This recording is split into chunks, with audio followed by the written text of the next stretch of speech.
might be wondering what led me to the point where I can share my knowledge about writing with you.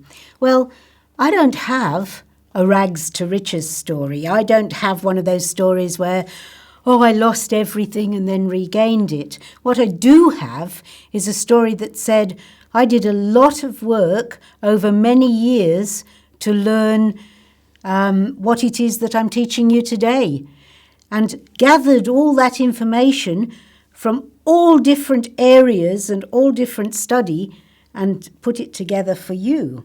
At first, I studied literature at university. I studied teaching and how to train teachers.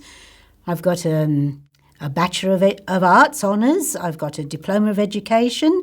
And I did a Master of Education. And I spent a lot of years teaching and training in many subjects at many levels, schools, TAFE, university, arts organisations, community programmes, workshops, business, online courses. And over many years, I've worked on hundreds of projects for lots of people. Ghostwriting, where you write for somebody else and then you get no credit at all for it and very little money in those days too. Mentoring, editing and proofreading until I could do it in my sleep. Actually, a lot of people do write better books in their sleep, don't they? And I learned by trial and error.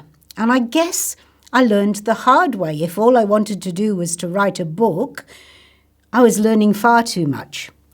Eventually, I published and I won awards for my writing. I've won awards for educational writing, for novels, for short stories, screenwriting, poetry, business writing.